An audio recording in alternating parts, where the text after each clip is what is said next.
श्री गणेशाय नमः। श्री सरस्वत्यै नमः। श्री गुरुभ्यो नमः। सर्वमंगलमांगल्ये शिवे सर्वार्थसाधिके शरण्ये त्र्यंबके गौरी नारायणी नमोस्तुते। मागील अध्यायामध्ये आपण सगळ्यांनी विश्वामित्रांचा जन्म पाहिला।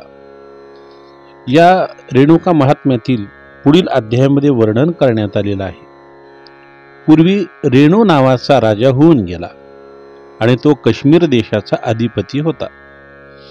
त्याला अतिशय देशभक्त मंत्री सुद्धा आणि सेनापती लाभलेले होते। त्याचे सैनिकही अतिशय शक्तिशाली होते। इतकेच नव्हे, रेणू राजाच्या राज्यामध्ये नीती आणि सदाचार संपन्न असे प्रजाजन सुद्धा होते। अशा या रेणू राजाच्या राज्यामध्ये अगस्त्य मुनी हे गुरु होते। अशी राजाची वैभवशाली संपन्न अशी हे राज्य, आणि या रेणू राजाला भोगावती नावाची धर्मपत्नी होती। दोघांचाही संसार गुरूंच्या आशीर्वादामुळे अत्यंत व्यवस्थित चाललेला होता। पण रेणू राजाच्या संसारात मोठी चिंता होती, ती म्हणजे राजाला संतती नव्हती। त्यामुळे राजा खिन्न असायचा। संतती होत नव्हती म्हणून रेणू राजानं दुसरं लग्न केलं, तरीही संतती नाही। 3 लग्न झाले, 4 लग्न झाले, 10 लग्न झाले, तरी सुद्धा संतती नाही। त्यामुळे राजा अतिशय उदास झाला। त्याने ठरवले राज्यकारभार सोडून द्यायचा, आणि रेणू राजाने सगळा राज्यकारभार आपल्या मेव्हण्याच्या ताब्यामध्ये देऊन टाकला। चंद्रकांत नावाचा हा मेव्हणा सगळ्या मंत्र्यांना सांगितले, या चंद्रकांताला तुम्ही सहकार्य करा। गावातील सगळ्या लोकांना सूचना दिली, आणि रेणू राजा, भोगावती राणी हे दोघही जण तीर्थयात्रेला निघून गेले। तीर्थयात्रा करत राजा गयेला आला। हरिद्वार, केदारनाथ, बद्रीनाथ हे सगळी यात्रा करत करत तो काशी क्षेत्राला येऊन पोहोचला। तेथे त्याने गंगा स्नान केले, विश्वनाथाचं दर्शन घेतलं, विशालाक्षी देवीचं दर्शन घेतलं, अन्नपूर्णेचं आणि कालभैरवाचं दर्शन घेऊन या देवांना रुद्राभिषेक केला। कुंकुमार्जनादी सर्व काही विधिविधान करून राजा अतिशय त्या ठिकाणी काशीमध्ये बसला। त्याच वेळेला रेणू राजाला अगस्त्य ऋषीचे दर्शन झाले। राजा राणीने गुरूंना आपल्या नमस्कार केला, गुरूंनी आशीर्वाद दिला, आणि अगस्त्य ऋषीने विचारले की राजधानी सोडून किती दिवस झाले, राज्यकारभार कोणावरती सोपवला। राजाने सांगितले की भोगावतीचा भाऊ चंद्रकांताच्या स्वाधीन मी सगळे राज्य केले, संतती नाही, त्यामुळे मी अतिशय दुःखी आहे। गुरु महाराज, माझी विनंती आहे की संतती होण्यासाठी तुम्ही काहीतरी मार्ग मला सांगा। अगस्त्य ऋषी म्हणतात, ठीक आहे राजा, मी तुला मार्ग सांगतो। अगस्त्य ऋषीने सांगितले, राजा, तुला संतती नाहीये तर तुला त्रिवेणी संगमावरती यज्ञ करावा लागेल। काशी यात्रा पूर्ण झाल्यानंतर त्रिवेणी संगमावरती ये, यज्ञ पूर्ण कर। तुझा यज्ञ पूर्ण व्हावा, तुला संतती व्हावी, त्यासाठी मी सुद्धा सहकार्य करेल। यज्ञातून एक मुलगी निर्माण होईल आणि तीच मुलगी पूर्ण जगाचा उद्धार करेल, त्यासाठी तुला यज्ञ करावा लागेल, असे सांगून अगस्त्य ऋषी निघून गेले। राजा राणीला मोठा आनंद वाटला। मग काशी यात्रा पूर्ण करून रेणू राजा आणि राणी हे दोघही जण त्रिवेणी संगमावरती आले। यज्ञाची त्यांनी सर्व काही तयारी केली, आणि आता ही बातमी कळली चंद्रकांताला। चंद्रकांत आपल्या मंत्री लोकांसह रेणू राजाला भेटण्यासाठी त्रिवेणी संगमावरती आला। रेणू राजाने तोपर्यंत यज्ञाची सगळी तयारी केली। सगळ्यांना ऋषींना आमंत्रण दिले। विश्वामित्र, सितकन्व, दुर्वासा, भृगिरंगिरा, अत्रि ऋषीला आमंत्रण दिलं। वशिष्ठ, गार्ग्य, गौतम, पाराशर इत्यादी अनेक ऋषीमुनींना आमंत्रण दिले। रेणू राजाने सगळ्या ऋषींची भेट घेतली आणि अगस्त्य ऋषीच्या आचार्यत्वाखाली यज्ञाला सुरुवात केली। या यज्ञामध्ये पार्वती परमेश्वर, लक्ष्मी नारायण इत्यादी समस्त देवतांप्रित्यर्थ अग्निदेवास होमद्रव्ये अर्पण करून त्यांना संतुष्ट केले. त्यातून निघालेल्या सुगंधी धूपाने आकाश अतिशय व्यापून गेलेले होते.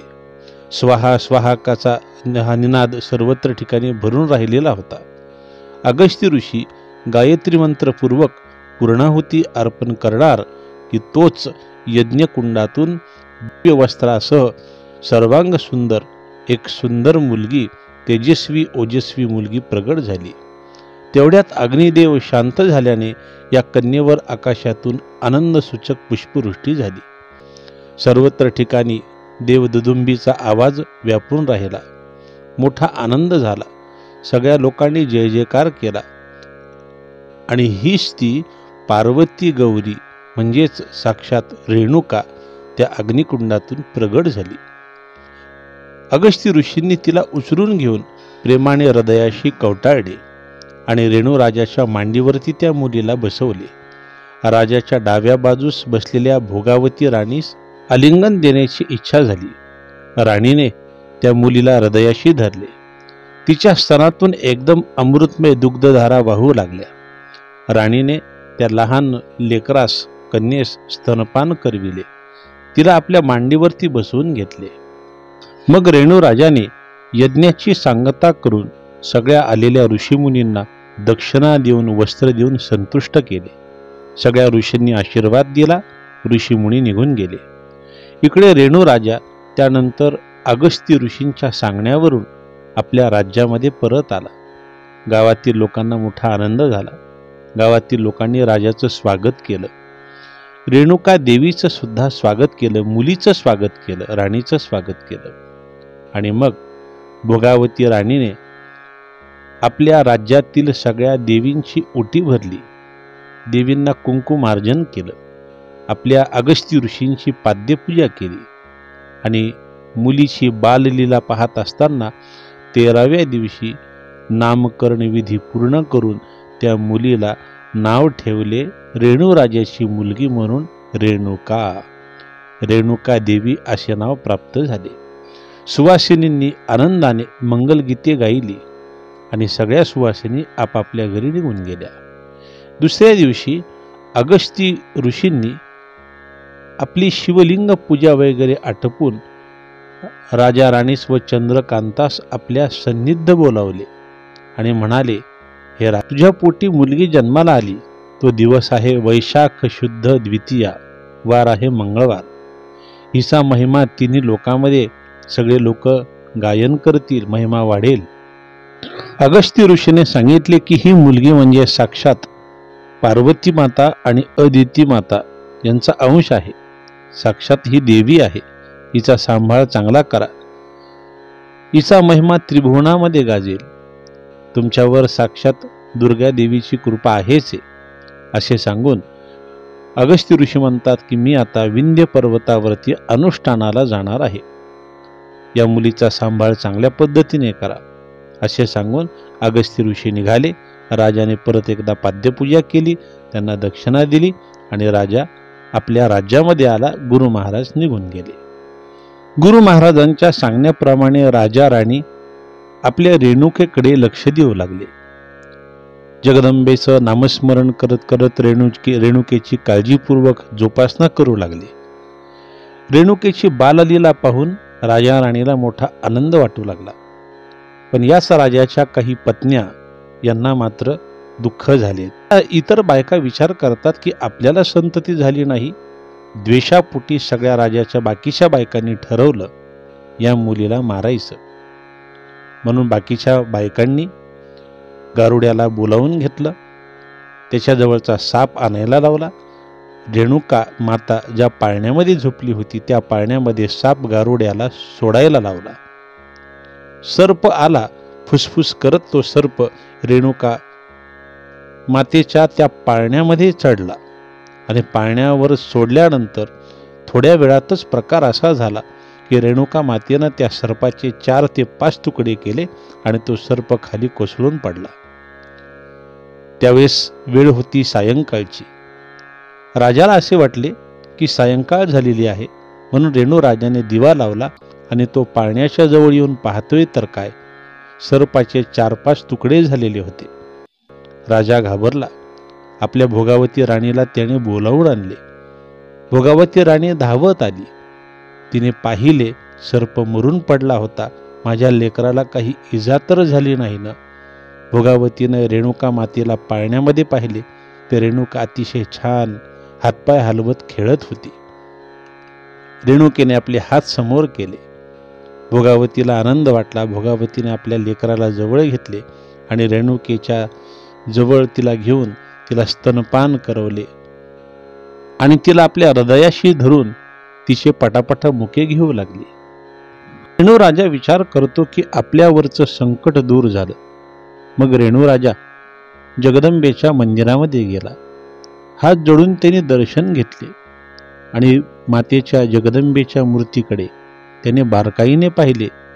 पाहतोय तर काय, देवीच्या हातातलं खड्ग रक्तबंबाळ दिसलं. रेणू राजाला कळलं की हे जगदंबे, तुझा पूर्ण आशीर्वाद माझ्या पाठीशी आहे. रेणू राजाने तात्काळ आपल्या भोगावती राणीला बोलावून घेतले आणि तिला सांगितले, बघ, देवीच्या हातातलं खड्ग रक्तबंबाळ दिसत आहे. या शब्दाचा अर्थ स्वतः जगदंबेनेच आपल्या बाळाचं रक्षण केलेलं आहे. मग राजाने जगदंबेची पूजा केली, तिला प्रसाद अर्पण केला आणि तिला साष्टांग नमस्कार केला. प्रसाद सगळ्यांना वाटला. मग रेणू राजाला ही बातमी कळली की माझ्या इतर सवतीनेच म्हणजे माझ्या इतर बायकांनीच हा सगळा प्रकार केलेला आहे. सगळ्या राजाच्या इतर बायका राजाला शरण येऊन दंडवत घालून म्हणत होत्या की आम्हाला क्षमा करा पतिराज, आमच्या हृदयामध्ये सवती मत्सर भरलेला होता, त्यामुळे हा सगळा प्रकार आम्हीच केलेला आहे. राजा म्हणतो, हे बघा राण्यांनो हो, तुम्हाला माफी मागायची असेल तर समोर जगदंबा आहे. जगदंबेचा आशीर्वाद आमच्या पाठीशी आहे. तुम्ही देवीच्या समोर नाक घासा आणि आपली चूक मान्य करा. बाकीच्या राण्या हो म्हटल्या. बाकीच्या सगळ्या राण्या देवीला शरण गेल्या. जगदंबेच्या समोर नाक घासणी करून माफी मागितली आणि या सगळ्या सवतींनी भोगावती राणीची सुद्धा माफी मागितली, राजाची माफी मागितली. पुढे रेणुका माता याच्या बाललीला रेणू राजा आणि भोगावती राणी दोघही जण पाहत होते. पाहता पाहता रेणुका माता लहानेची मोठी होऊ लागली. 4 ते 5 वर्षाची झाली. तिच्या बाललीला पाहत असताना बघता बघता ही 8 वर्षाची सुंदर कुमारिका तेजस्वी आणि ओजस्वी झाली. रेणुका देवीचं रूप अतिशय सुवर्णासारखं दिसू लागलं. वयामध्ये आपली आलेली मुलगी पाहून रेणू राजाला असे वाटले, आता आपल्या मुलीचे लग्न करावे रेणुकेचे. म्हणून राजाला चिंता लागली. रेणू राजाने बाकीच्या मंत्र्यांना आज्ञा दिली की माझ्या मुलीसाठी एक चांगलं स्थळ पाहून या, तिच्या रूपाला अनुरूप असा मुलगा शोधून या. सगळे मंत्री लोक कामाला लागले. काही गावातील मंडळी सुद्धा स्थळ शोधण्यासाठी आतुर झाले. पण रेणुकेसाठी चांगलं स्थळ मिळतच नव्हतं. काही लोकांनी सांगितलं, महाराज, तुमची मुलगी रेणुका दिसायला अत्यंत सुंदर, पण तिच्यासारखा अनुरूप तिला मिळेल असा अनुरूप वर काही मिळेना. तर माता रेणुकेचे लग्न कोणासोबत झाले ही महात्म्याची कथा पुढील अध्यायामध्ये श्रवण करू. जगदंबा माता की जय.